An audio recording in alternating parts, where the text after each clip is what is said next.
Oh yeah, you heard it. You heard it. Yeah, it's that sweet, sultry music coming to you, DJ Nation fam. What is going on? Ryan Williams here in the flesh. You can find me on Twitter at Ryan Alexander _W. And we're here talking the DFS Week 3 main slate with the Fantasy Authority DJ Nation podcast.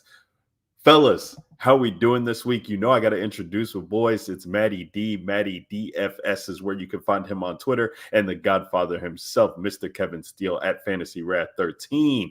Boys, we're already 3 weeks in. I heard a lot of people talking about, oh, it's only week 3 and things like that. Like, no, I'm feeling like, man, we're already at week 3. Like, I just can't get enough. And man, the more goodness that we get, all these island games, island slates. We got the first week of doubleheader Monday Night Football, which we got a couple weeks of that, I believe, going on this season. It's just so fun, and just want to enjoy every week. And so as we get into week 3, boys, start off the slate before we get into it. How are you guys feeling? What's going on here? I mean, passing is down. It's we turn the clock back. It's the 1980s, 1970s football, ground and pound, no 300-yard passer. Like, what are your guys' thoughts about the season so far? And what are you guys excited about? Yeah, I'm definitely not loving the whole running the ball over and over again thing, but we're still waiting to see some big quarterback games. I guess the only team that's really doing it big right now is the Saints. I mean, they went 15 straight possessions, or it's 15 or 16 straight in a row where they scored a touchdown or a field goal. So that Saints offense is rolling with the new coaching staff, and our boy Shaheed, Ryan, I know we ended up on him late last week on Sunday morning, I think. We ended up liking that game, you and I, but Shaheed looks like he's the true, key to that offense currently outside of Kamara. I mean, Olave's obviously still a really good, wide receiver for them, but he's not dominating the target share like he historically has. So they're using Shaheed more than just a deep guy. He's, a lot of end arounds and design screens. And it's just definitely an interesting year. I mean, there's a lot of injuries at the, top of the preseason fantasy rankings lists. The Rams are a team that comes to mind without Puka and Cooper Kupp. So there's a lot of that we're having to obviously sift through on a weekly basis, but that's what makes, for me, that's what makes DFS fun, is the weekly puzzle with all the new pieces. So every week's a new challenge, and looking forward to diving in here on week 3. I mean, Kev, with the state of, the Ravens have started 0-2. Tua is basically, a concussion away from, not only missing the season, but possibly not playing football anymore. The state of the NFC, like when the Saints are at the top, like, is this just shaping up for your Chiefs three-peat, or what's going on here? Like, are Mahomes and the boys just going to just coast to the end, or are things going to start to right itself as we get further along in the season? I mean, I think that's what always happens, right? I mean, with the Chiefs, so the Chiefs just kind of coast through the playoffs, or coast through the regular season, and then once they get to the playoffs, they turn it on. I mean, that's kind of what they do every year. So it seems like that's what they're doing now. But the one team that really worries me is the Texans. I mean, that team looks really good. All their weapons, their defense looks really good. So that, I think we have a new challenger in the fold. Definitely. Well, we love to see that, and I actually need to correct myself here. I believe Tua did pass for over 300 yards that first game. It just wasn't on that main slate. But yeah, that we saw the Miami offense look very prolific and doing some things. So hopefully his health is okay and we can get back to it. But boys, we got a interesting slate to break down here with 2 Monday night games. It kind of lessens the slate just a little bit, but still some decent game environments here as we have Philly taking on New Orleans. Philly's definitely has to be able to right the ship here, as they've had a heartbreaker and barely won that game against Green Bay in week 1, and New Orleans is just rolling like Maddie said. So that's definitely a game that sticks out. We also got in the late slate, we got some, or I should say afternoon slate. Afternoon slate has got all the goodness here with Detroit, Arizona, Baltimore, Dallas, and then still kind of an interesting game between the 49ers and the Rams, who have injuries on both sides of the ball. So we could see a lot of concentrated pieces coming from that game. But as we always do it here with the DJ Nation fam, we started off at the quarterback position. And Kev, I'm going to toss it to you. And before I toss it to you, for me this week, it's pretty straightforward. I know we kind of maybe say that every week, but like for me, at the start of this week, like I don't know how I'm gonna get away from Lamar Jackson or Dak Prescott in this afternoon game. I mean, that game like legitimately should honestly go for 60 points because the way that the Baltimore Ravens, their backs against the wall right now. Lamar's going to have to do everything. And we've seen it. Like, I don't know what's going on with Derrick Henry or what that is, but everything that we thought about with Derrick Henry, and I didn't have a lot of him, but it was just, Baltimore's going to be rolling. So this is going to be a good environment for Derrick Henry because we know his numbers are always good when his team is winning. And they haven't been in a position like that thus far this season. So I don't know if he'll be utilized as such. And then on the other side, we have a Dak Prescott, concentrated offense here. They're at home. They're just coming off of that devastating loss to the Saints, didn't show up. And, both of these defenses seem vulnerable. And Dallas games have, over the past couple of years been incredible at home. That's where CD pops off. That's where Dak has some of his best games. And like when we have a game environment like that just jumps off of the page, like, yeah, I could see, wanting to get to Kyler Murray, who's going to be popular. He has a $6,900 price tag in a Detroit game environment. But those, the Arizona defense has actually been playing well this year, and so is Detroit. So if they're healthy pieces on both sides, like maybe I see that game disappointing a little bit. And then we go down a little bit, like we're talking about, Derek Carr, who's going to be popular, but against the Philly D that I just never like targeting the Philly D, so to speak, because they do have playmakers on that side. And I know they've kind of given up some points, but I just feel like Lamar and Dak can just put this slate out of reach. And so I'm really trying to find builds that concentrate between those two guys. But Kev, I'll let you wax poetic on where you're at with your quarterback thoughts to kind of start this week and where you're seeing possibly some value for people who want to play down. I mean, I think it's pretty. So you look at some of these games. I mean, you have the one you mentioned, the Cardinals and Lions, that has the highest total on the slate. It's been bet up to 51.5 point total here between these two offenses. And then you have the Saints and Eagles game that's at a 49.5. That actually opened at a 45. It's been bet all the way up to a 49.5. And then you have the third game, which is the Cowboys-Ravens game that you talked about. And so, Kyler Murray, I think, is going to continue to be an incredible play. I mean, he was phenomenal last week. Won people a lot of money. Him and the Marvin Harrison stack came through.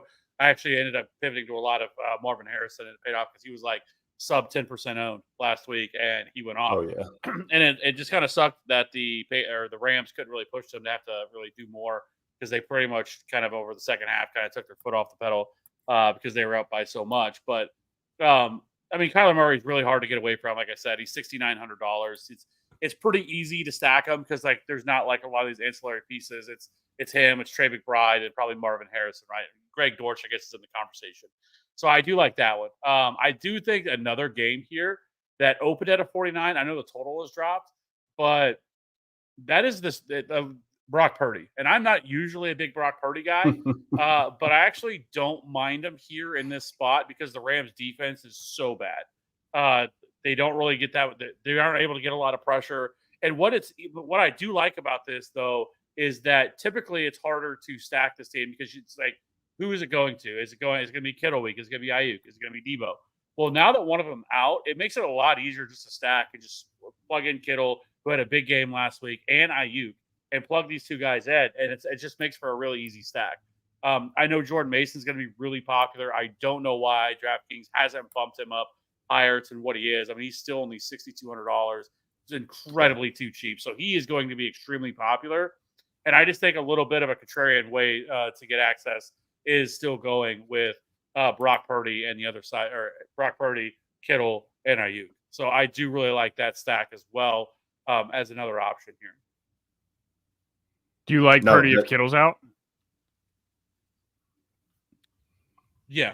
I'm just not worried about this Rams defense. This Rams defense is really bad.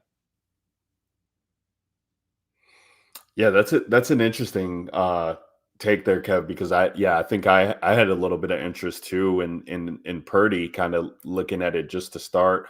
We know that Shanahan's had success against this McVay team, when both of these teams have been healthy. So, could be definitely a good right spot for Purdy. But Kittle popping up on the injury report does give me some hesitation and some pause, because if they're just running out, Brandon Ayuk's going to be popular. I think he's definitely your cash game, build around piece with the injuries that they have, as well as Mason. We just saw the reverse on the other side with Kyron Williams and Cooper Kupp being, the duo that was the most popular in builds. And I think we're going to get that same, we're going to get a flip script on that with the 49ers this week. But I just feel like, there's not enough pieces then to kind of keep to keep it moving. Which kind of, it doesn't seem right. But I mean, and Maddie, you can come in here and talk about your quarterback thoughts too. But I just feel like, Jawan Jennings and, whoever the backup tight end is, and Ayuk, still kind of coming back from missing camp and just, holding out for that contract. It just might not be enough. So that gives me pause on Purdy. But Maddie, where are your thoughts at quarterback this week? Yeah, I actually hate quarterback this week. I think it's really gross, personally. I think you stack one of those games that we talked about, whether it's Detroit, Tampa, uh, New Orleans, and Philly, or Dallas and Baltimore. I think you stack one of those three games up and pull Yeah. a QB from there. Or there's a couple cheap options that are, I won't say they're decent options, but I mean they're cheap enough with good enough upside in okay spots that they could do well, and that's Deshaun Watson and Geno Smith. I mean, you've got Deshaun, who Yeah. definitely has rushing upside. He's at home. He's 5,500 playing against the Giants. I mean, the Giants defense isn't very good. And Deshaun's actually, for all the hate he's gotten over the first 2 weeks, he's actually had a couple good throws, especially to Amari Cooper, that Amari has just dropped, or has short armed to the point where they could have been long touchdowns. So I do think there is some upside for this Browns offense, especially they don't really have a running back. They're rotating in Deontay Foreman with Jerome Ford, and um, I could see Deshaun throwing for 260 and 3 touchdowns, and maybe running one in too. So he definitely has a ceiling here, and he's 5,500. It's a really low total game though. I mean, total's 38, so 39. But I mean, it's low totals across the board outside of those 3 games that we talked about. So Geno Smith is another one at home against Miami. But I mean, that's if Kenneth Walker's out again. But I mean, do we really expect Miami to be able to push the ball on the other side? That game last week was a little back and forth, and so they kind of had to throw some. So I'm not as sold on Geno as I would be on Deshaun, because I think Deshaun can get there either way, whereas Geno is more so probably game script driven. And so outside of those two guys, one guy that definitely has upside any week that he steps on the field, and we haven't talked about, is CJ Stroud, and I don't think anybody's going to play him. With how high priced he is compared to everybody else. But I mean, if Mixon's out, I mean, are they really just going to turn around and hand the ball to Cam Akers all game? I don't really think so. And especially with Minnesota, they like to blitz a lot. They like to play a lot of man coverage, and that feels like a recipe for disaster against this Texans receiving core. So I could see Stroud going for 35 or 40 points here, 400 yards and a couple touchdowns, and surprisingly, Sam Darnold's been pretty good on the other side of, for the Vikings through 2 weeks. So there's definitely that if you had to pin me and make me pick a sneaky shootout for the week, it'd be Houston, Minnesota. I agree with you. That's the one game that we didn't get that I didn't really mention. But I also don't think it's crazy to go Sam Darnold. I mean, Sam Darnold's $5,500. Yep. I mean, he just went up against San Francisco's defense, and he put up 21 fantasy points in that game. I mean, we just know that Kevin O'Connell scheme does really well for fantasy quarterbacks. And I mean, last week he had 268 yards, 2 touchdowns. Good news is that Justin Jefferson sounds like he's trending towards playing. He was limited participant today. I know some news, some worry about that. So you're going to have that. But I mean, if you're looking for a cheap quarterback, I think he's the cheap quarterback you go with because he's played pretty well so far this year. And I think this game could be the one that gets overlooked by people and could be the one that the one you needed. Yeah, I actually love that call out, Maddie, because I think that game and honestly, like what Kev's saying, like the Sam Darnold side of that is where I'd be interested to go. I think Dalton Schultz is coming back for Houston this week, so it just makes it a little bit more muddied. I mean, you know, Nico Collins is just a beast, freaking nature, and so you can't build a CJ Stroud team without him. But you know, we're gonna have a Tank Dell week eventually. You got Tank Dell week. We got Diggs returning to Minnesota, so you know he's going to be begging for the ball. You know, I always love the revenge narratives over here, guys. So you know, it just muddies it a little bit, and just the way that the Bears defense was able to scheme up things with CJ and kind of, you know, make it a little bit difficult for him as far as scoring went. They were able to move the ball pretty easily, but the Minnesota side just so much more concentrated that's what makes me excited to play Sam Darnold on that side with Jefferson and not paying for too much. Definitely think it's interesting that you called out Deshaun. I mean, Amari Cooper is just going to have a break the slate week, you know, one of these weeks.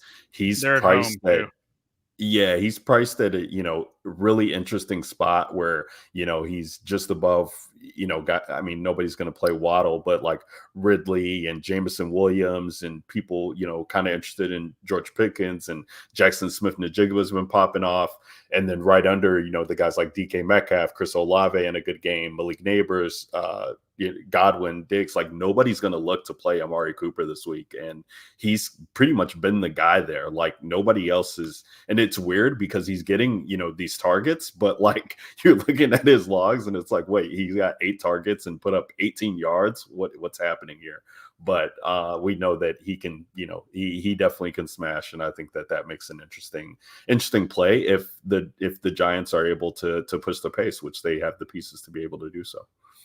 Yeah, the thing with Amari is you're talking about looking at his game logs. I was doing the same. He scores 3 points or he scores 33 points. Like there is no in between with him. And so he's like, he's always just a really good tournament play because of that, right? Like when he hits, he hits. It's never for like 18. It's always, you know, an absolute nuke score. So yeah, I like him a lot. And I agree. I don't think anybody's going to click his name.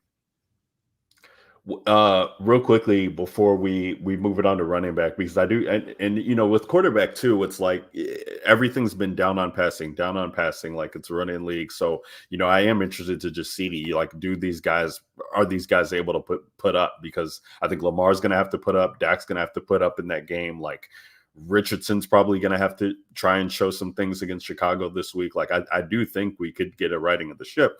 But another one of the guys who might be forced to put up is Jalen Hurts.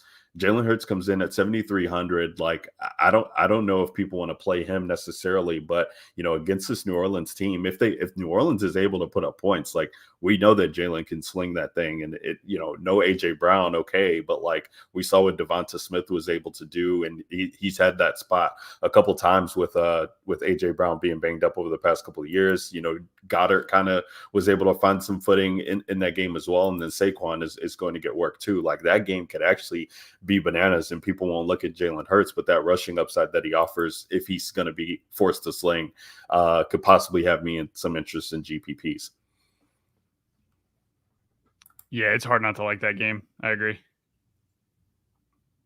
Let's talk about the running back slate, guys, because you know, Kev, you kind of mentioned it at the top. Like, don't know what DK's doing with Jordan Mason's price, but they have not priced him up to a spot where it makes it, you know, hard to think about not having him in a lineup. I mean, he's 6,200, like gonna be getting a lion's share of the work against a 49ers team or against a Rams team that is banged up on both sides of the football. He just has such an appetizing, you know, price tag.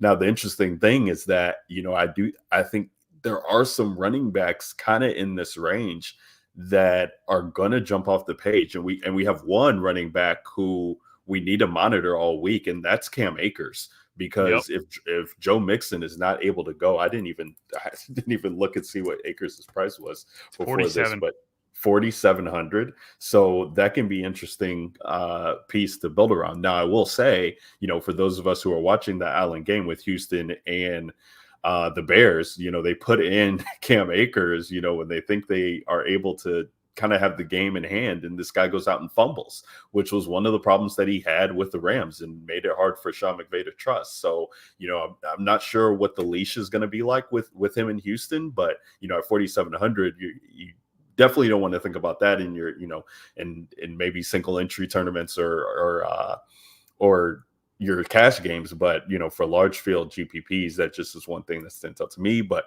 yeah, in the mid range, it's definitely nice. James Conner, at a $6,600 price tag is one that I'm definitely keen on, especially if I'm not playing the quarterbacks from that game. He's just been getting so much of the usage. Think that he's in a great spot.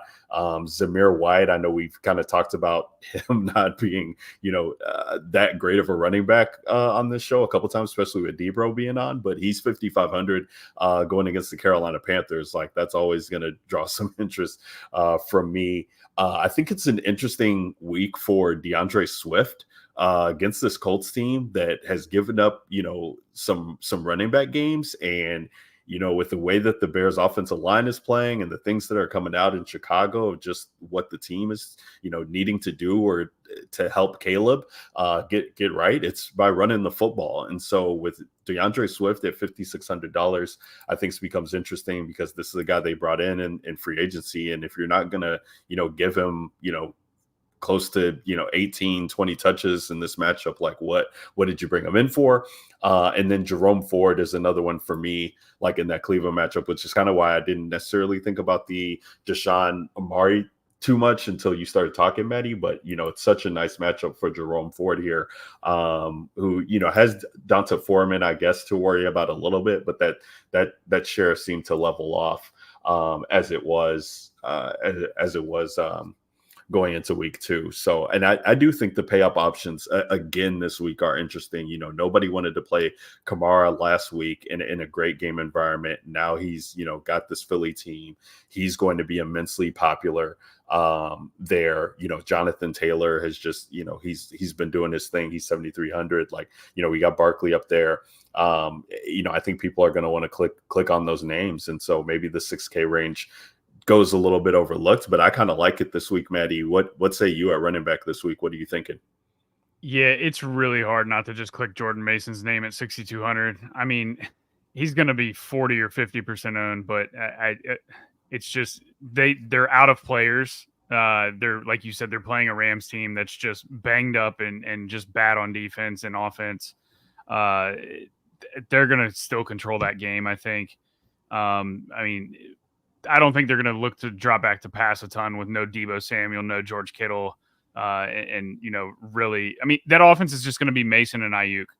And, they're still projected to score 25 points. So I don't know how you don't click Mason's name. He's actually like legit good in behind that offensive line. So I like Mason a lot. I like Kamara. He's a huge part of that Saints offense currently. And, we saw Bijan just tear up the Eagles recently, and the Eagles defense just isn't what it used to be. They used to have a really stout front seven where you never wanted to play any running backs against them, but that's, over the last year or so, that's just not been the case. They're the absolute bare minimum league last in pressuring the quarterback, and it's just a sign of their lack of defensive front that they have currently. So I'm totally cool with Kamara. I don't think it's chasing. The touchdowns, you're chasing touchdowns, 4 touchdowns. He's probably not going to do that again, but, he's still heavily involved from a pass game standpoint and gets a lot of carries. So I do like him. Akers, man, I don't know what I'm going to do if Mixon's out. Again, I think I just like the pass game more. And I don't know that Akers becomes this lock, even though he's 4,700, because he is going to still split with Ogunbowale. And, if they were to get down, Akers is not the pass catching back. So, and like you said, Ryan, he came in and fumbled in last week's game. So how much of a leash does he have? I just don't know what the upside is there. Obviously it's good salaries. I don't know that you necessarily need the salary this week. There's some good cheap quarterbacks. There's, a lot of receivers that are in that mid tier again that we're going to talk about, but I don't think he's necessarily a lock. So, end up be curious to see where I end up with Akers by the end of the week, but that's where I stand currently. And I do like Charbonnet if Walker sits. Miami is like an absolutely terrible run defense to start the year. Apparently, I mean they've gotten gashed, but in both weeks 1 and week 2, and Charbonnet, showed that he can put up points last week. So, last 2 weeks. So I mean, even in week 1, he scored a touchdown through the air. Last week, he had 5 targets, caught 5 passes, and had a rushing touchdown on the ground. So I think it's another potential solid week for Charbonnet. He is $6K, so he's a little priced up, but for a guy that's not really going to come off the field, I do like him a lot. So another injury to monitor, and before I kick it over to Kev, is Tyjae Spears. If he were to miss, talking about another good rushing matchup, would be against Green Bay for Tennessee. So I do like Tony Pollard a lot if Spears were to miss, but that's just another injury to monitor as we head into the weekend. Yeah. So, I mean, if you talk about the top 3 running backs, I think that you could probably look at for this week. One, I mean, Jordan Mason, you kind of mentioned that. We've kind of talked about him a little bit, but he's just been an absolute workhorse, handling 81% of the snaps, 76% of the rush attempts. The only thing that worries you a little bit is he hasn't been involved in the passing game. He only has 3.1% target share, but he is still running 56% of the routes. So they just really haven't looked to utilize him, but that maybe could change with some of these injuries that they have, to maybe get him a little bit more involved in the passing game. But he's still been really efficient with his touches too. 6th missed tackles forced per attempt, 11th yards after contact per attempt. And we talked about the Rams. The Rams have really struggled to stop the run. Through 2 games, they've allowed 197 rushing yards per game, which is actually only the 3rd highest rate in the league. But their 33% stuff rate is the 6th lowest rate in the league, and they rank 12th in missed tackles forced per attempt and yards after contact per attempt. So they have just not been very good so far this year. And so it's just really hard to get away from Jordan Mason, because this is just like the nut matchup that you want him in. The other one is going to be Devon Achane, and I know Raheem Mostert is back practicing, so he's probably going to play. But regardless of that, Devon Achane is an absolute monster. He's been one of the most efficient running backs in the league the last 2 seasons. He's seeing an 18.4% target share. He's running almost 50% of the routes. We saw last week without Mostert that they were willing to give him 29 touches. And so I think he is this team's true workhorse. And I know that this may not be the best matchup, at least in terms of without having Tua, but the Seahawks have struggled to stop the run. They've allowed the 11th most rushing yards. They've also allowed the 8th highest explosive run rate allowed and the 7th highest yards after contact per attempt, which is right up Devon Achane at what he is best at. And so he's really hard to get away from as well. Like, at the running back position, I mean, he's not overly expensive either. At his price tag of $7K. So like, it's just not that hard to get away from him, but it's an incredible spot. You talked about, I won't have any James Conner this week. I'm not really all that excited about him in this matchup. The Lions, just the last 2 years in a row, have been the best run defense in the league. They have allowed the 4th fewest rushing yards already this season. They have yet to allow a run of 10 plus yards. And they also have allowed the fewest DK points to running backs. And so I'm just not as excited about him. He's also not really handling anything in the passing game, so that does concern me a little bit. He's only sees a 35% route share. He is handling 57% of the rush attempts, but he's just not really being involved in the passing game. That's also because Kyler doesn't really look to check down. So I just probably don't love playing him there in that spot. You mentioned Tony Pollard. Really like that spot. I don't care if Tyjae Spears plays or not. This is still a great spot. Heading into the year, there was a lot of talk that this was going to be a 50-50 split. It hasn't been that at all. Right now, Pollard is handling 65% of the snaps, 61% of the rush attempts. And through the air, he's actually running 45% of the routes, seeing a really good 17% target share. He's also back to being the guy we saw him pre-injury when he was with the Cowboys. He's 12th in yards after contact per attempt, and he's also top 20 in explosive run rate. And this is a great matchup this week. Against a defense that has allowed the 6th most PPR points to running backs. That's right up DK's alley. And then they've also allowed the 6th highest yards per carry, the 2nd highest explosive run rate. So I think Pollard is a great play at cost. He is kind of a little bit of hedge off of Jordan Mason, who's going at a very similar price tag as Tony Pollard, $6K. And so I really love that spot for him this week. So for me, I think Pollard is in a really good spot. I will have no problem paying for Jordan Mason and Devon Achane. I think all three of those guys do make for really good plays. The Zamir White thing worries the hell out of me. This should be on paper a great spot matchup for him. They should be well within in terms of game script because he's still playing. It's almost like he's almost handling like 60% of the rush attempts. But he's just been so bad on them. Like he has just been dreadful so far this year. He's handling 60% of the opportunities. But his 3.4 true yard per carry ranks 36th among all running backs. And now, don't get me wrong, this is a great matchup. The Panthers are allowing the third most DK points to the position, but it feels kind of slim because he's not involved at all in the passing game. We're now seeing Alexander Madison get goal line carries. Like, I don't know. Like it seems pretty thin there. The other one that I've seen some people talk about this week is an option that I will probably have none of, and that's DeAndre Swift. He's been so bad. Like he is rushing for a 2.6 true yards per carry. Do you know how fucking bad you have to be to have a 2.6? And I know yards per carry isn't the end all be all stuff, but like my God, but most of it or some of it at least is their offensive line is so fucking bad. Like they just got abused the entire game against the Texans because their interior offensive line is so bad. Like it's a sieve. Everybody's coming through the line and like they can't stop anybody. So you sort of feel bad for DeAndre Swift because it feels like as soon as he touches the ball, there's somebody lighting his ass up. But this is a good spot though. Like this is a good matchup where you would want to target a running back, and DeAndre Swift isn't expensive. But fuck, yeah, I mean, I don't know if you can trust it.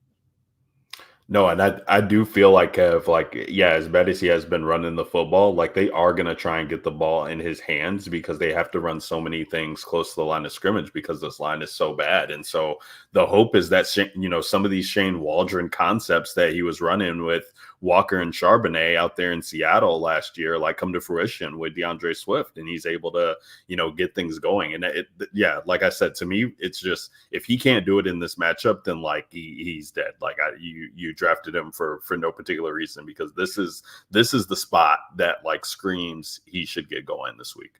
Do you okay, well, two things. One, so I want to ask you, Shane Waldron is just an idiot. Like he should be fired in the sun. Like he is a terrible offensive coordinator. We saw it last year with Seattle, what JSN said about him after he left. And then just Chicago does a very Chicago thing and bring him in as their offensive coordinator. So like, are people talking about that Chicago, like wanting him to get fired? Because like he should be. And two, how close are they just moving on? Like, is DeAndre Swift going to get Miles Sanders? Are they going to try to see what they have or what Khalil Herbert or Roschon Johnson can do? Yeah, well, I think Khalil probably has the better shot to play because he's not as much of a liability from a blocking standpoint as Roschon is, or at least what the last time we saw of Roschon. Like that's why he couldn't see the field because they weren't able to use him in pass protection for when Justin Fields was out there, running RPOs and that such. So yeah, this could be, Khalil Herbert could have his time to shine because, we've seen it with DeAndre Swift, even when he was at Detroit, and Deuce Staley was like, this dude's not running hard enough. Like we're going to need to get somebody else in here to make it work. And, they basically just, it's kind of ironic that like DeAndre Swift went to Philly before he went to Chicago, but like David Montgomery was in Chicago and now he's in Detroit. So they basically flipped Montgomery for Swift, and I'd rather have Montgomery right now. But yeah, Shane Waldron, he definitely, this has to be something in this game to be able to show. I mean, a lot of people out in Chicago are talking about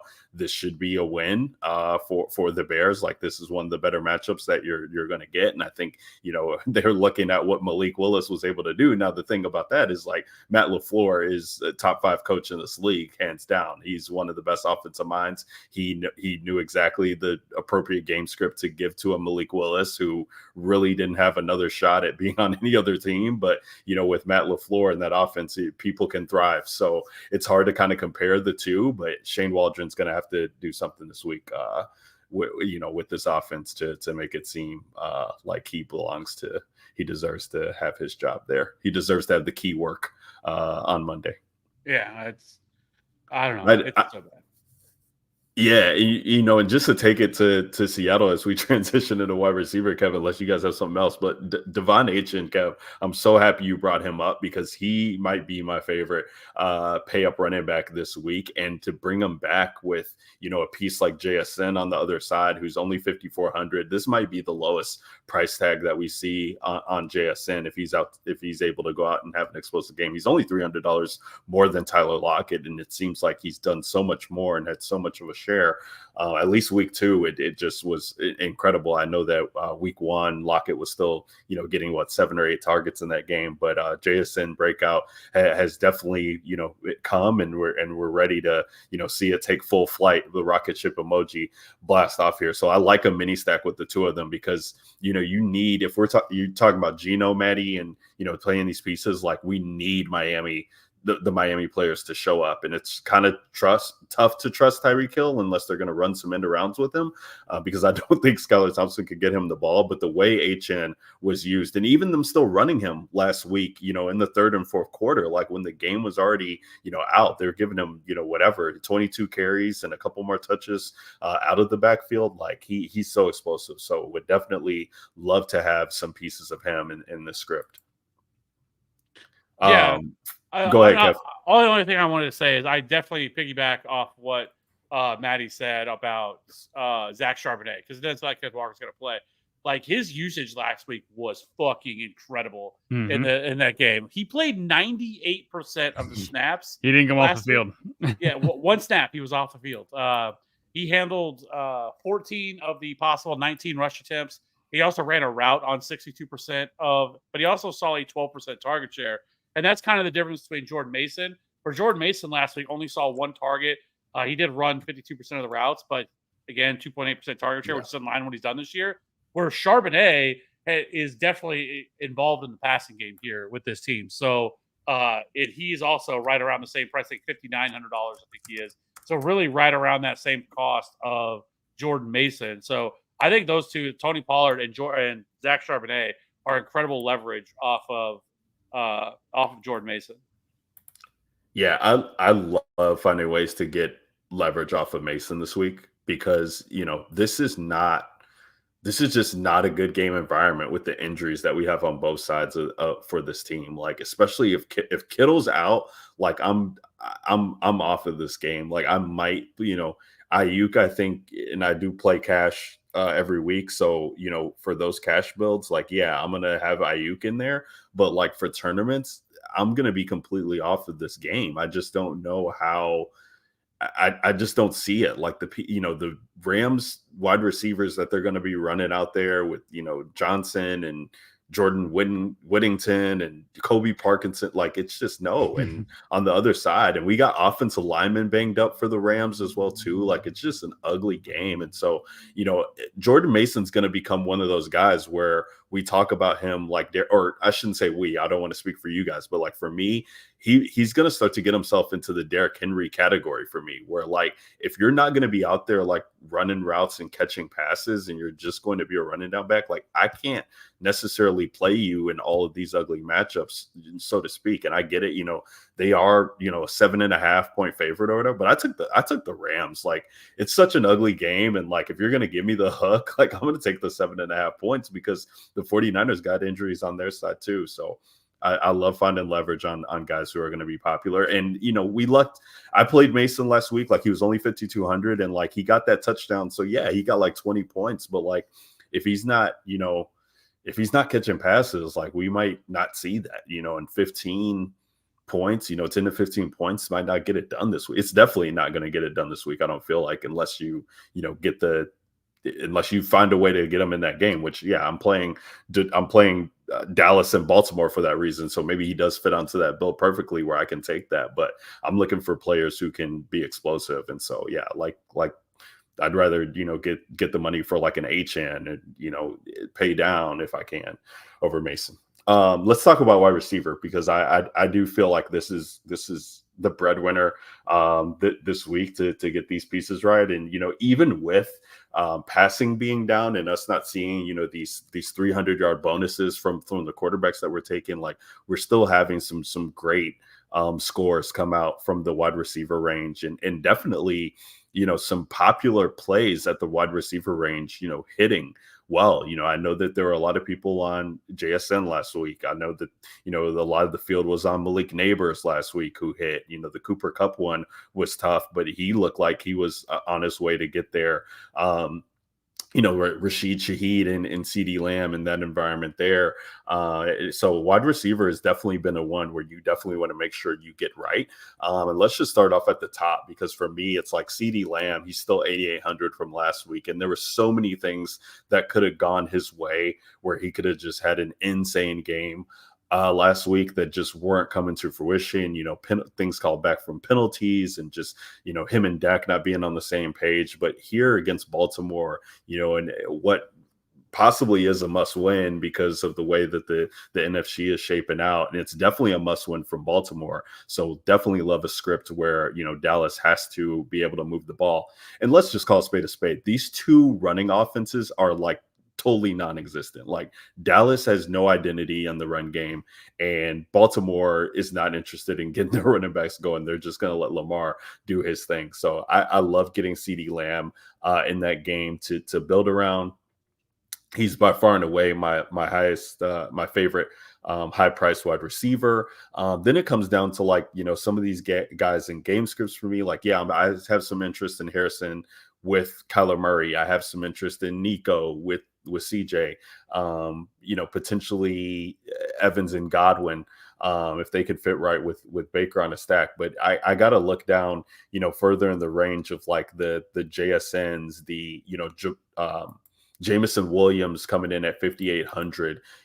There's some cheap guys that just stand out to me. Rashid Shaheed, we've talked about him. He's only 5,300. Like Maddie, you talked about the Tank Dell game and coming, like he's only 5,200. Like there's so many good spots here. And then we're going to have the Rams guys be, immensely popular.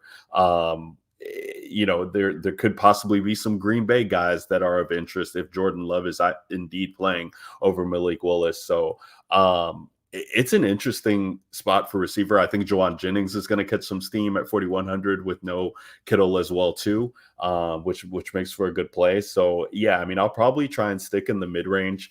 But I know for sure that CD Lamb is going to be of interest to me and building around, and then potentially Zay Flowers. But it's so tough to get behind a 6,800 price tag for him when I have interest at the tight ends on that offense, and we'll talk about them in a bit. Chris Godwin's been absolutely incredible to start the season in the role that he's in, and he's 6,500, will be popular. But yeah, for me, I really think, and not to take the easy way out, fellas, as I pass it to you, Maddie, but I'm going to just build around, my game stacks and see what kind of fits and work it in. But I will have an insane amount of CD Lamb this week. And so that'll be fun for me. Maddie, what are you doing at the wide receiver position? Yeah, I agree with you 100% on everything you just said. If I'm picking up top, it's definitely Lamb over Jefferson, unless you're stacking that, that sneaky game that we talked about, like Darnold with Jefferson is an easy stack because of how cheap Darnold is. So that's the only way I would play Jefferson, is if stacking that Minnesota game. But outside of that, yeah, it's give me Lamb up at the top. But below Lamb, once you get below Lamb, Godwin's probably the next highest price guy that I like. They finally pushed him back into the slot. Last year they had him a lot of playing out wide.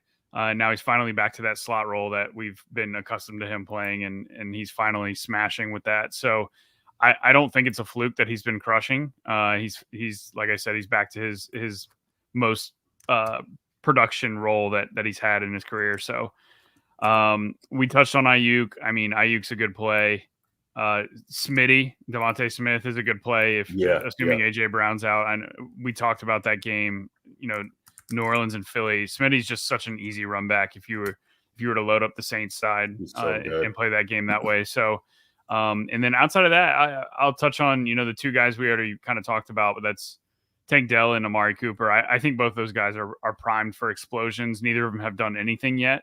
And they're the exact type of guy, both of them, that can take down tournaments. So I want one or both of Amari Cooper or Tank Dell on my teams this week.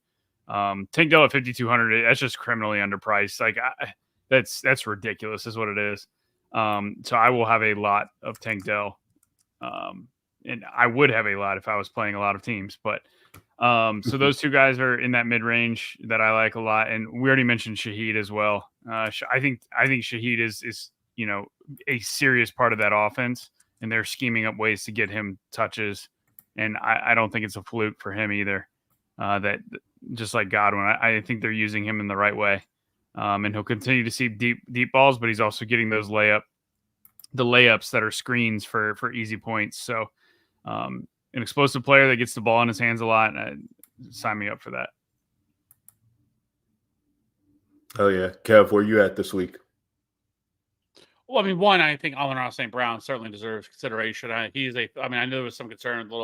He kind of left a little bit last week, but he's good to go. He practiced in full on Wednesday, but I mean, the man saw after a really down week 1, saw 19 targets last week, 11 catches, 119 yards, and like we mentioned in this game, this is a really solid matchup. The Cardinals secondary is not very good. I mean, this should be a prime spot for Amon-Ra St. Brown at $8,200.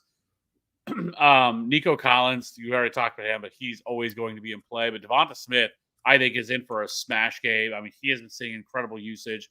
He also does a very good job against man. He is their man beater, and the Saints do run man at a relatively high rate. But Devonta Smith at $6,900, really like that. Zay Flowers has been seeing a 27% target share so far. So if you're wanting to get access to that Dallas Cowboys game, I think whether you're running a Cowboy stack, I think Zay Flowers is definitely the run back option at $6,800. And then I think from there, a couple other wide receivers, like Chris Olave, I think really could bounce back. I think people are just going to all flock to Rashid Shaheed. And I think that's a bit of a mistake. I still think Chris Olave is the number one wide receiver here. Should have had a touchdown. And we also just have to keep in mind that this team has just blown two teams out. It's kind of like the Cowboys, right? Like last year where they were just boat racing teams at times, and it was just didn't have to do anything in the second half of games. This is how this team has been. I mean, I think the Saints put up 35 points by halftime last week. I mean, they haven't had to do anything in the second half. So I mean, I think if they can be pushed a little bit, I think that's where it opens things up. But Chris Olave at $6,300 is incredibly too cheap, and at the same price, like this range right here, because I think Chris Olave. DK Metcalf had a huge game last week, and this is a really good spot for him. Jalen Ramsey is just not Jalen Ramsey anymore. He's averaging like a 15.3 average up a target this year. He has been giving up multiple big time plays, and so DK Metcalf, I think, is in for I mean, he should not be $6,300. He's obviously coming off a huge game where he saw 14 targets, 10 catches, 129 yards, and a touchdown last week. So I do think DK Metcalf we can look at, but Brandon Ayuk, the Rams run zone coverage at like 84%, so they barely use zone. And Brandon Ayuk last year was top 10 against zone coverage last year. So Brandon Ayuk, I think, is $6,200. I think he's going to be really pretty chalky considering the players they have out. But as long as it's not anything out of this, anything crazy, I just love Brandon Ayuk this week. I know he's kind of started off slow. But they kind of missed him on a couple of what could have been a touchdown. So I think his year could be a little bit better if that didn't happen. But $6,200, Brandon Ayuk, just a great play this week. I think if you want to get down into the lower bit of this range, Tank Dell, I do agree with you. The coverage, the Vikings run a lot of too high safety, and last year Tank Dell absolutely shredded against that. He had like almost a 4.0 yards per route run rate, which compare that to like Nico Collins last year, it was like 2.5. Like he was the definite target whenever against that coverage. So I think I do agree with you. Tank Dell could be in a smash spot at $5,200. He's an easy way to get access to this game and not have to pay up for as high for Nico Collins. And then I think past that, Deontay Johnson. I get it. This offense has been really bad, but I think this is a prime spot for him to break out. Andy Dalton, at least, is a serviceable quarterback, where this offense was so incredibly bad with Bryce Young, where, I do respect the Raiders defense. I definitely respect their front seven, but their secondary could definitely be had. So Deontay Johnson at $4,900. I know it's not sexy, but I think he's in play. And then a little bit further down, I think a couple players. I actually played quite a bit of Jalen Naylor last week.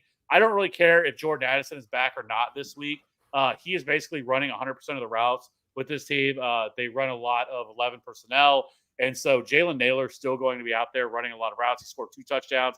He came through for me last week with 14 fantasy points. And then the other one, kind of my little player of the week here, is going to be Jordan Whittington. I really like Jordan Whittington. He's $4,200. He is very similar to Cooper Kupp in terms of, I think, the way that they utilize him. I think they're going to utilize him in the slot really heavily. And then when you look at him, like, he balled out in the preseason. He was one of the best preseason wide receivers. And so I think he could be that guy that is going to take over that role. I like him more than a DeMarcus Robinson. I like him more than Tyler Johnson or Tutu Atwell. And so Jordan Whittington at $4,200, I think, is one of the best, point per dollar plays down here that there is on this slate. And so he's $4,200. I really like getting there. But past that, like, maybe if you wanted to go, I don't know if it's chasing or not, but Jalen Tolbert is kind of what I was hoping was going to happen. He saw 9 targets last week for 82 yards, but he's still only $3,800. I think you could take a little bit of a gamble, a little bit of shot on him to, because I definitely think that this is a team that is just searching for weapons. Because, I mean, outside of CeeDee Lamb, I know Brandon Cooks is still there, but he's 30-plus years old.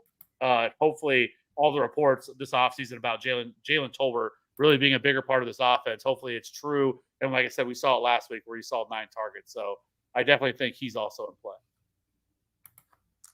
Yeah, I like Tolbert and stacks with Baltimore, Dallas as well too, especially with Dak at quarterback. Definitely encouraged to see that usage. But Brandon Cooks could also be in play too. And I think that a lot of the things that we were talking about last week, like, definitely become in play this week, which is the mega stack.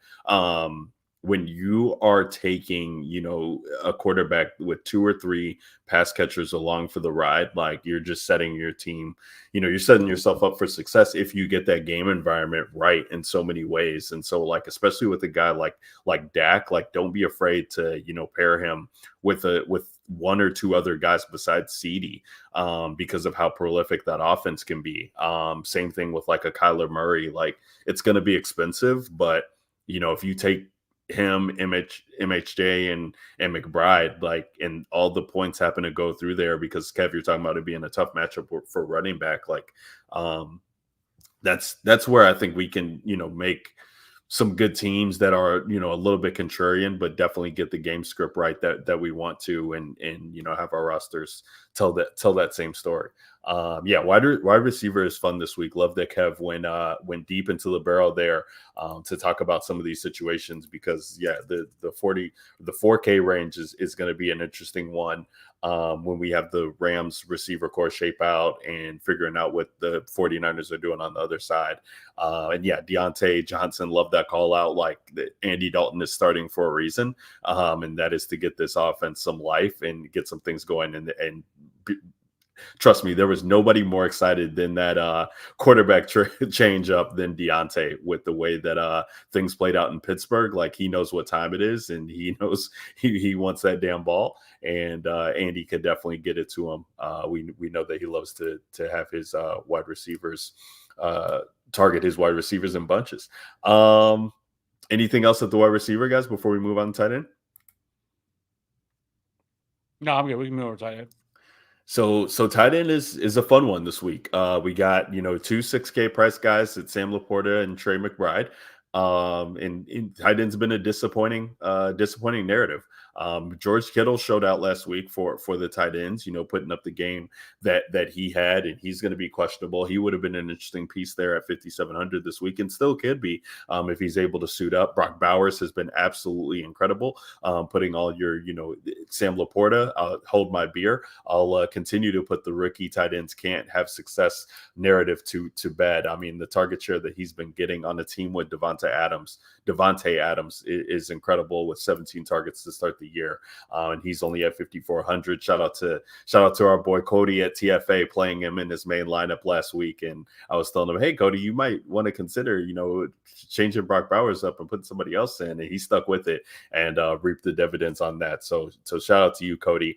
And then I mean, cheap tight end, as kind of maybe been paying off if you can, get it right, but it's definitely been ugly in the mid-tier range. So, it's definitely like we said, like we talk about all the time, like pay up at, tight end to ensure the points, or you're pairing the tight end, doesn't matter how cheap they are, with your quarterback. And for me, that's going to be the case this week. I do love Lamar Jackson, so I'm going to have some shares of Mark Andrews, of course, especially with him being only $100 priced up than Isaiah Likely, and Likely's routes coming back down to earth. I think this is definitely a game where, Lamarck might have to come back out and they go back into the bag and show what's worked for Baltimore all this time. And so definitely want to be on an Andrews game when he's able to pop off in a good game environment there. And then, Shoemaker on the other side of that game, I'm going to have interest in him in my DAX stacks to be cheap. But, Brock Bowers, of course, if he's going to get this, line share, it's just, what kind of game script is that going to be on the other side with Andy Dalton? I'm curious to see. I would like to play Bowers in a mini stack if I'm going to be playing him. But if I'm just going to pay up for a tight end, it's going to be Trey McBride. I mean, he's just been so good, so consistent. And MHJ is just he's a little expensive. He's had those 2 touchdowns, but only 4 catches. Like, those were the big things that he was doing. And it just seemed like they made it a point to get Harrison involved and like, okay, like we need to do. Yeah, this guy's going to be a stud. But like, that was pretty much it. It wasn't like he was going the whole game, but McBride's been out there and he's been doing so much of the dirty work that I feel like he could have this game. It's hard to trust Laporta on the other side of that game with the $6K price tag right now. That just gets tough unless there's an injury there, especially with Jameson Williams coming onto the scene. Kev, talk to us about tight end, man. Where are we at? Bottom barrel tight ends for you, or what's the word? I mean, it's hard not to love Brock Bowers, considering what he's done so far with a one thing we always say we love about tight ends, Matty, is air yard share, right? And that we love is air yards. Well, Brock Bowers ranks top 5 in market share of air yards with 24%. He's also seeing a 23% target share, and he's also seeing a 30% target per route run rate. So, and he's just been probably the best tight end in the league so far. To start out the year, has been consistent, 2 double-digit performances. So it's, while this offense is not one we should love, at least he has been consistently getting there. The other one you guys mentioned is Trey McBride. He is right in the same boat, pretty much putting up a lot of the similar numbers. But then the other one, so Jake Ferguson sounds like he should be back this week. He got in a limited practice. It does sound like he should return. And if he does, well, we like air yard share. I know it's only a small sample, but he has a 27% air yard share with a 20% target, 20% target share, and a 35% target per route run rate. So, and Jake Ferguson's like $4,500. So I do think that's still too cheap for what he provides. And if you want to pay down, because I'm not trying to take everybody from Matty, is I do think that in the pay down options, Greg Dulcich has actually been running a lot of routes. And he's been seeing targets. They just haven't been accurate targets so far.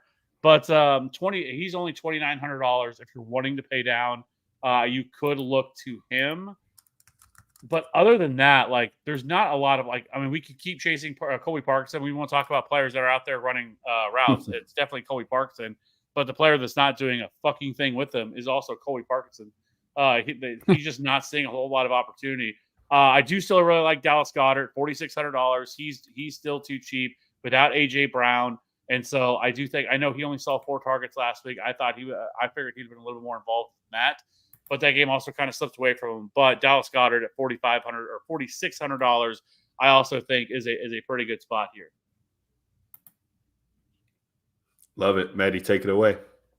Yeah, I mean, I'm not going to rehash the guys that you guys talked about. One guy I'll just throw in is Dalton Schultz. I think, Ryan, you might have mentioned him at the top, or Kev, I don't remember which of you guys, but the name was definitely thrown out, and I agree. I mean, 4,300, Ferguson's probably going to be the chalkiest tight end this week, him and Bowers. So, Schultz is only 200 less. He's attached to that, CJ Stroud play that we talked about earlier. And especially if Mixon's out, right? Like, you get into the red zone and your run game becomes less efficient, and all of a sudden it's 3rd and goal from the 6-yard line, and it's just a big spot for tight ends to rack up touchdowns. And I mean, Schultz showed upside last year. I mean, I don't think it's realistic to think he's going to score 20 plus, but I mean, he did have a game last year. We had 11 targets and he caught 10 of them for 130 and a score. So, I mean, he did flash a ceiling, but I really realistically think, he gets you somewhere in the 15-ish point range, which would be totally awesome from a $4,300 tight end. So, I like CJ Stroud a lot this week, and the Texans pass game is going to be high on my list. Love it. Let's talk about defense, boys, to round it out this week. Pretty straightforward as we talk about this, and nothing more straightforward to me this week for defense. If Malik Willis is active for the Green Bay Packers, I will be firing up the Tennessee Titans. This defense has been playing so well this year, and it's been going under the radar because of the play that Will Levis has been throwing out there. This guy's just so despicable, and even his own coach on the sideline is telling him as such that the play's been dumb. He's calling dumb plays that he says in a presser. I could believe it. Love Bill Callahan for keeping it real. But yeah, if it's not Jordan Love out there, definitely have interest in them. $100 less, you can get the Bears, who are going on the road, but they get this Indy team that is reeling and also dealing with some injuries themselves on both sides of the football. And then the $3,000 range. In that same game, as I mentioned to before, if I could pay up for them, I do have interest in the Packers because of how bad Will Levis has been playing and what they've been doing on offense there. Just can't seem to really get anything going, and this is an opportunistic defense on that side of the ball. So those are the three defenses for me that I'm looking at this week. Maddie, what are you doing at defense? Yeah, I love the Titans call at home against Green Bay at 2,700. That's near the top of my list. The Steelers are a little bit more, 3,300. They're also at home. Herbert's banged up. The Steelers they've looked really good, like a really good defense through 2 weeks. So I like them at home. And then I do agree with the Packers call, even though they're on the road, 3,300. And then also Tampa Bay at home against Denver at 3K. That's another solid option. Oh, yeah, 3K. Woo, that's nice. That is tasty. Kev, talk to the people, man. What you doing at defense? Yeah, the Bucs defense, I think, is one. I mean, now that Bryce Young has been benched, I think Bo Nix is now probably the mantle for the worst quarterback in the league right now. He's been sacked 4 times. He's also been hit 7 times, which is the 3rd highest rate in the league. The Bucs, I just think are a really good spot. I thought they would be more expensive than the 3K they are. It just feels very mispriced for what they should be. Seahawks are also really good at play. They're top 3 in pressure rate on the season. And so, obviously the Dolphins offensive line isn't very good. Now you're putting Skylar Thompson back there. They're also at home. So the Seahawks, I definitely think you can still look at that. I mean, they're $3,500. I think it's too crazy. But one of the other options here, and I don't love this, but I'm going to say it, and it's going to be the Panthers, because Gardner Minshew so far this year has been sacked a ton. I mean, he leads the league in sacks. He's been sacked 9 times. The Panthers are $2,400. Like, I don't think this is a game where you're like, oh man, this Panthers team, or the Raiders team is just going to just steamroll them, right? And really, I don't think that's going to happen. I think this game could be much closer now with Andy Dalton here at quarterback. And so while I know they lost their best defensive player, Derek Brown, I mean, we've just seen him time and time again this year, Gardner Minshew, take a ton of sacks. And so I do think the $2,400 Panthers could be a Love it. Derek Brown, shout out D-Bro on the pod one time.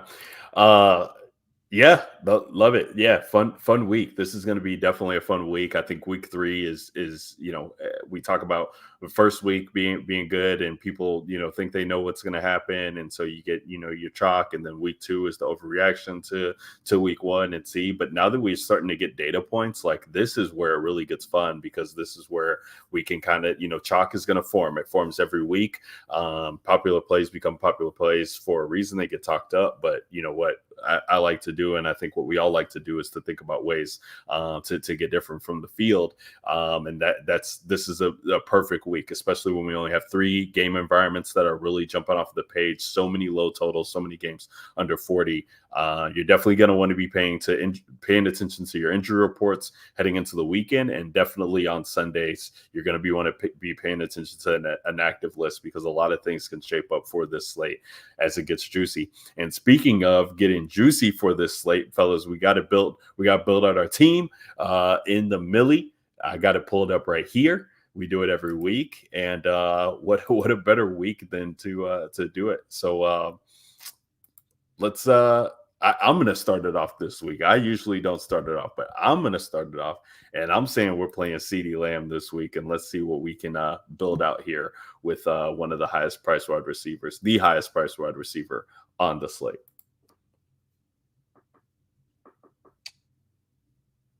Matty, Who wants to take it from there? Let's go Lamar.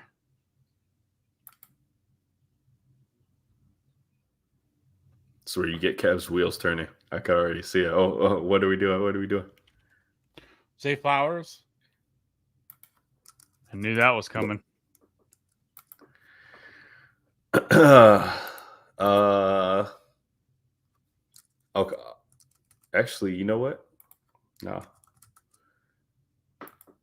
We're gonna need the money. Let's go Justice Hill in the same game at running back. Wow. Let's go Tank Dell.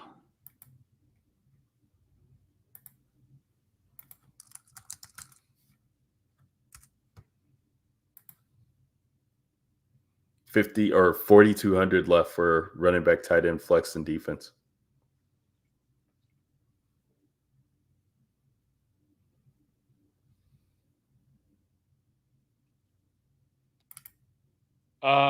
Let's go Zach Charbonnet. I would have tried to put him in if you didn't, Kev. Let's see what we got. Let's see what we got here.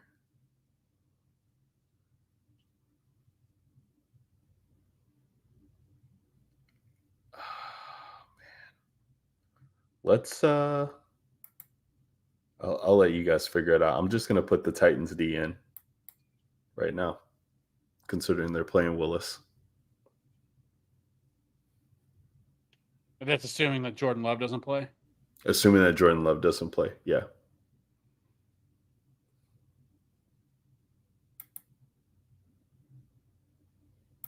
It's up to you, Matty. Let's go. Let's try Ferg. Let's see what Kev can scramble up from the bottom of the barrel. 3,600 he's got. I see Elijah Moore is what I see on my end, but Britton Covey. His boy Whittington. What's Whittington? 42. 42. That was the first one he thought of. First one he thought of. Kev, we got to come off of Zay. What about Bateman? If you're going to do that, then I would just say swap out Zay and go to Mark Andrews at 4,800, 4,600.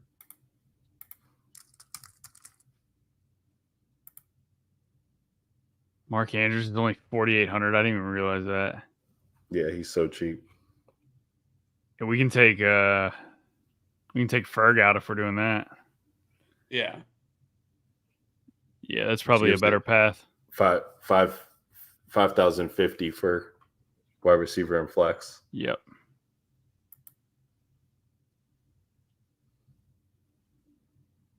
Go ahead, Kev. Tell you what, I'll take Jordan Whittington. That'll leave you $5,900 left.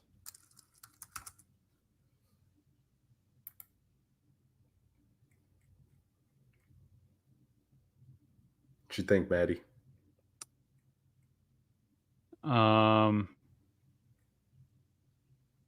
I almost wish we had like a couple more hundred. Well, we can play Panthers D. That's what I was thinking, because then it kind of gets you to that tier of the running backs. That 6K, yeah. Those tiers of running backs that have like. Or you can also play Amari also. Or Brandon Ayuk, who's 6,200. Yeah, we don't have Mason. We definitely need a 49er. So I would go Ayuk and Panthers. That's what I would do. I would be very careful about not playing a 49er this week with how consolidated that offense is going to be. The Justice Hill one just throws me for a loop, but the rest of the slide bar, really like it does. Hey, well, listen, yeah, my thought is if CD's breaking stuff, they're gonna have to pass. I mean, it makes sense for the way that this is built, right? Because you're building this as like, okay, the Cowboys are going to get a lead. they're playing from behind, and so if they're playing from That kind of a game he got script, 8 targets that's- against Kansas City. Like that's gonna be a just game script. So like I don't hate it. It's just I mean, this is a Millie Maker team though. I mean, this is a Millie Maker team. This is a Millie Maker team. Hey, so just to recap for the people out there, and this is probably the quickest we've built a team in quite some time. So shout out to us. So give ourselves a pat in the back for that. But we got Lamar Jackson, Justice Hill, Zach Charbonnet, CeeDee Lamb, Jordan Whittington.